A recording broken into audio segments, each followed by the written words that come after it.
Anyway, in a moment, we are going to be discovering what it's like to grow up with Muhammad Ali from his daughters, who have made a documentary about the great man. But before that, here's our film about how they father a man who captivated the entire world, unexpectedly found himself flogging hot drinks in Norfolk. In 1971, a supermarket in Norwich was under siege. Crowds gathered in their hundreds for, wait for it, an Ovaltine promotion. I only bought one, but I would have bought 20 if necessary.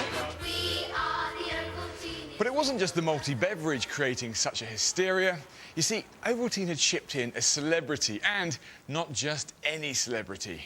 A man who was the self-proclaimed greatest. And I'm as pretty as you, and you're not a fighter. In 1964, boxer Muhammad Ali won his first heavyweight title. But just 3 years later, his career was on the ropes. By 1967, the Vietnam War was raging, and Ali did the unthinkable by refusing to be drafted into the US Army. Muhammad Ali refused to take the American Army oath.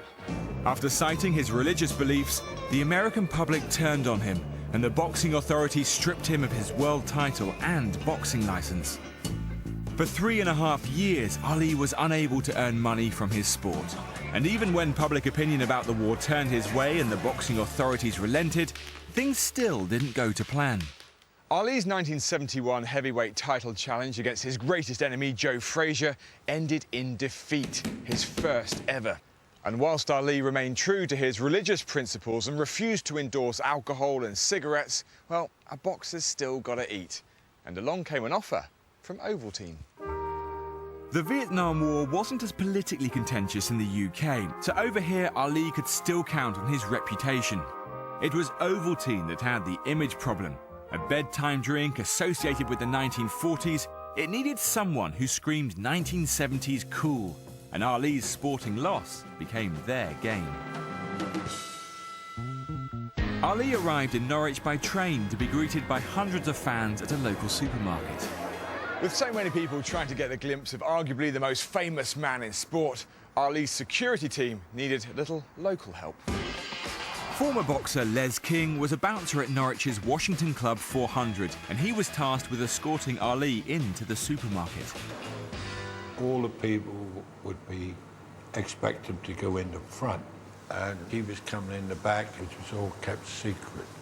And he came up, and he just went past the yard, past me, and there was one lady, as she ran beside him, he signed the autograph for her. And that's her here. I mean, this is the moment.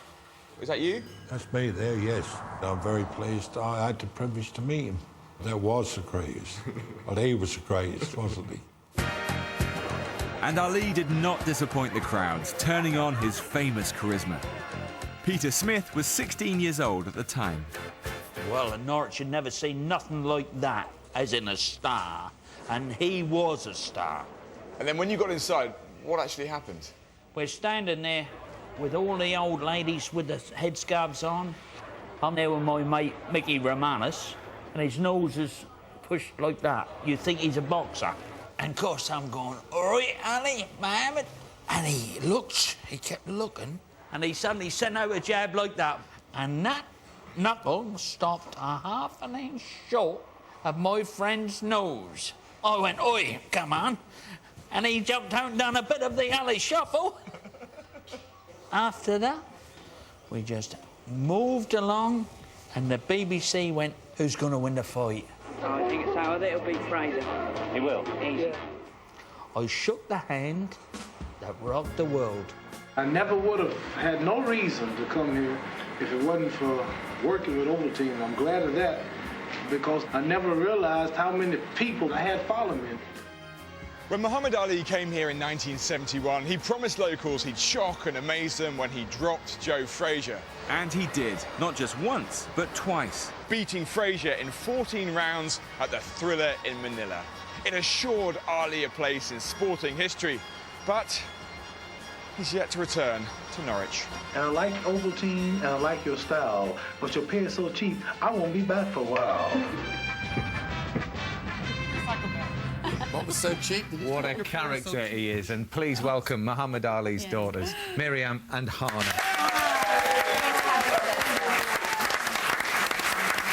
really that film is a perfect example of the lasting effect that your dad has on people, Yes. you know, when they meet him. And really that's at the heart, isn't it, of this feature-length documentary, I Am Ali. And now, when you were growing up, how aware were you of that lasting effect?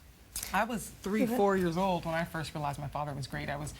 My memory is walking through the airports with him and crowds of people just roaring and hollering and screaming, "I love you," and applauding and feeling it just vibrating in my chest. And I remember looking at him thinking, who is this man? Right. And Mayla, you know, when you were growing up as girls then and into teenagers, was there any part of you that resented having to share him with the rest of the world, really, albeit that in a lovely way? You know, for the most part, 95%, no. I mean, we loved him. We received so much love from people. And like Hana said, when we were younger, you know, since we've been young to now, we received so many great stories on how he's impacted people in a positive way. And we just see his fame as a blessing, his impact. We've heard, I mean, I could do a book on all the stories on how he changed people's lives. So, you know, we really accepted it and embraced it. Yes, and being his daughter gets me out of tickets. But, I mean, there's some extraordinary footage in this documentary. There's lots of interviews with people that were so close to him. And also these tapes. That he would tape conversations that he had with you on the telephone, because he said, didn't he, in later life, you're going to come back and you're going to listen to these and they'll make a big impact on you. He made so many recordings and various, you know, people talking to our grandparents and his parents and my mother, her, you know, her mother, her. It's amazing what he did, just us singing together in the morning and going to school. And yeah, and I'll just say, you know, the movie I Am Ali by Claire Lewins, the director, you know, this woman brilliantly did this film showing a comprehensive view of my dad's character, especially as a father. It's the first documentary that shows him as a dad.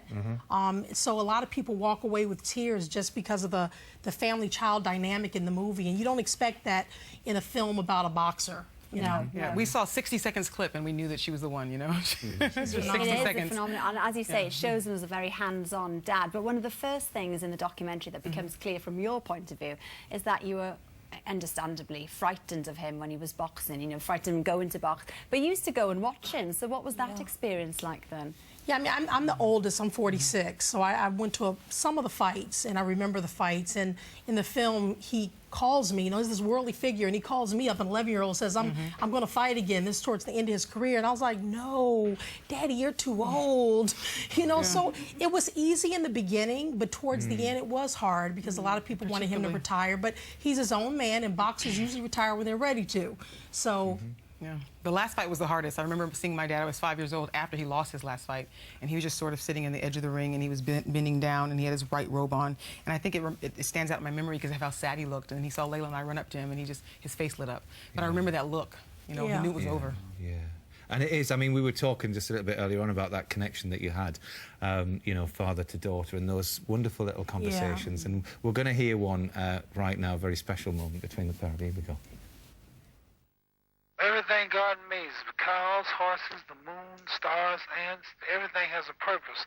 Now, what's your purpose? You're a human being. If God made the sun have a purpose, humans have a purpose too. You haven't found your life purpose yet, have you?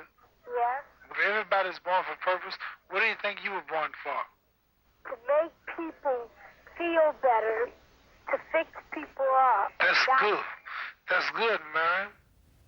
Wonderful. She's a social worker. And that's what you did. I was going to say what you do now. I work in gang prevention in South Los Angeles in very high gang crime areas. And, you know, my dad found boxing at 12, you know, and he wanted us to find what we wanted. And what I loved about that footage is that he didn't put a career on us. He wanted us to figure that out and tap into what we loved. So...